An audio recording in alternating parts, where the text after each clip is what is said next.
অনেকবার আসলে আলোচনা আমরা করেছি বাংলাদেশের ক্রিকেট কালচার, সেখানে মাঠ থেকে বিদায় নেয়ার চলটাই তৈরি হয়নি।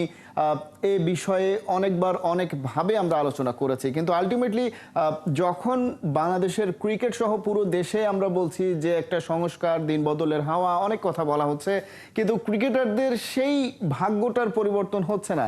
সেই অস্বাভাবিকভাবে বিদায় কিংবা বিদায় না বলেই বিদায়, এই বিষয়গুলো এখনো চলছে। কালচারটা কি আসলেই পরিবর্তন করা সম্ভব?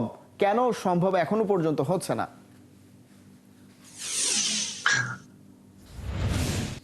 খালেদ, ধন্যবাদ। শুভ সকাল খালেদ।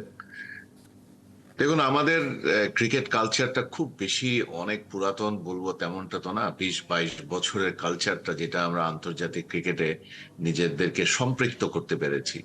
আপনি যদি যারা অনেক পুরাতন দল যারা খেলে যাচ্ছেন অনেক বছর ধরে, শুধু আমাদের পার্শ্ববর্তী দেশ ভারতকেও যদি ধরেন, সেখানেও দেখবেন এই রিটায়ারমেন্টের কোনো এজ লিমিট নাই, রিটায়ারমেন্টের কোনো স্বীকৃত কোনো পদ্ধতি নাই। Retirement is absolutely based on individual player. সুতরাং এখানে আমি যদি আপনি বলেন যে একজন প্লেয়ারকে কেন আমরা মাঠ থেকে সম্মান দিয়ে বিদায় দিতে পারছি না, অথবা একজন প্লেয়ার কেন এইরকম রিটায়ারমেন্টটা করার আগে যথাযথভাবে তাকে আমরা সেই রকম সম্মানটা দিতে পারছি না, সেটার জন্য আমি যদি বলি, আমি সবার প্রতি সম্মান রেখে বলবো এটা হচ্ছে প্লেয়ারদের সিদ্ধান্তহীনতা। প্রতিটা প্লেয়ারকে কিন্তু নিজের থেকে ডিসাইড করতে হবে যে উনি কখন রিটায়ারমেন্টে যেতে চাচ্ছেন। বয়স কিন্তু is not a factor. Sachin Tendulkar কিন্তু রিটায়ার করেছেন 39 বছর, 40 বছরের কাছাকাছি এসে। রাহুল দ্রাবিড় করেছেন প্রায় একই সময় 39 বছর। সৌরভ গাঙ্গুলির কথা ধরেন, উনি 33 বছর না 34 বছরে উনি রিটায়ার করেছেন। সুতরাং বয়সের থেকে বড় কথাটা হচ্ছে যে আপনি যতদিন বুঝতে পারবেন যে আপনি কোন পর্যায়ে খেলছেন এবং কতটুকু আপনার পারফরমেন্স আছে, সেই জায়গাটা থেকে যদি আপনি শিখরে থাকার সময় যদি রিটায়ার করেন, আপনি অত্যন্ত সম্মান নিয়ে যাবেন। যদি উদাহরণস্বরূপ বলি, অ্যালিস্টার কুকের কথা আমরা সবাই জানি, ইংল্যান্ডের one of the best batsman ever produce.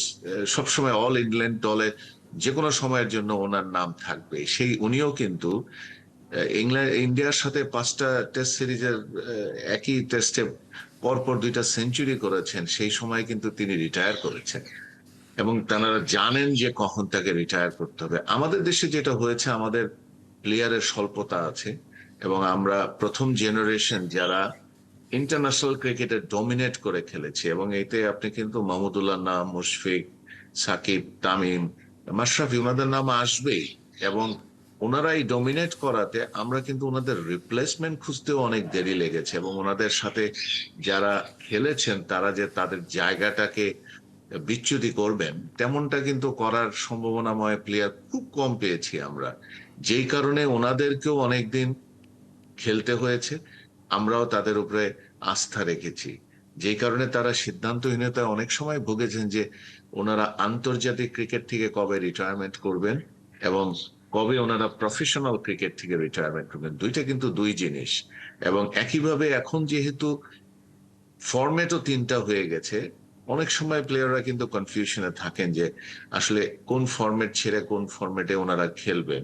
But সার্বিকভাবে আমি বলবো, এই আমাদের মাহমুদুল্লাহ এবং মুশফিক, ওনাদের মতন, তামিমদের মতন প্লেয়ার যারা ছিলেন, তারা যদি সঠিক টাইমে সিদ্ধান্তটা নিতে পারতেন, সম্ভবত আমাদের ক্রিকেট বোর্ড তাদেরকে সেই সম্মানের সাথে বিদায়টা দিতে জি। পারতেন। সেটা